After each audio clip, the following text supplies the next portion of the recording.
In today's video, I'm going to teach you how to seamlessly integrate ChatGPT with Google Analytics.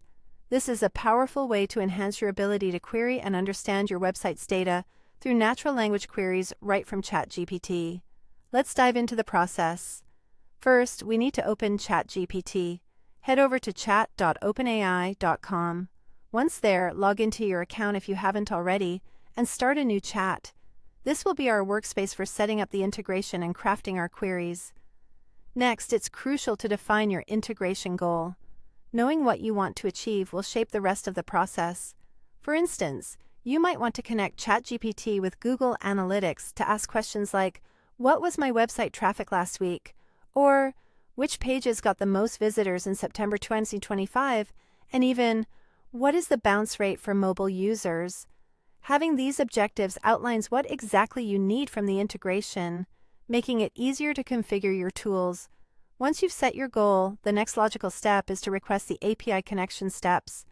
This can often seem daunting, but don't worry.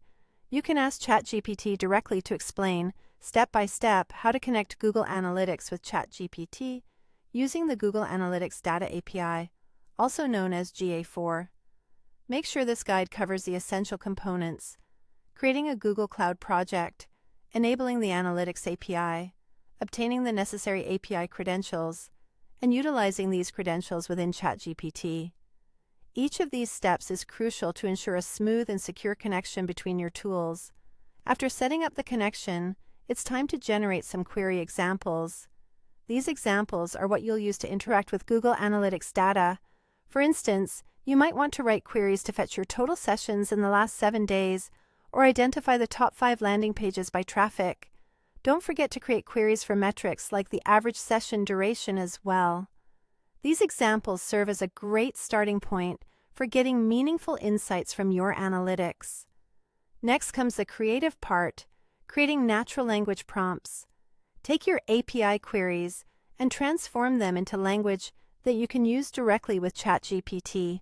For example, if you have an API query to get the top 5 landing pages by traffic over the last 30 days, turn it into a prompt like, "Can you tell me the top 5 landing pages by traffic over the past month from Google Analytics?" This makes the data accessible and conversational. Finally, you need to test and refine your setup. Tools like Zapier, Make, formerly Integromat, or even a custom Python script can help you connect Google Analytics data with ChatGPT. Start with small queries to test the waters. Once you see data flowing nicely, you can ask ChatGPT to reformat this data into tables, charts, or summaries for a more visually appealing interpretation. And there you have it. By following these steps, you can successfully integrate ChatGPT with Google Analytics, making it possible to access and understand your website data through intuitive conversations.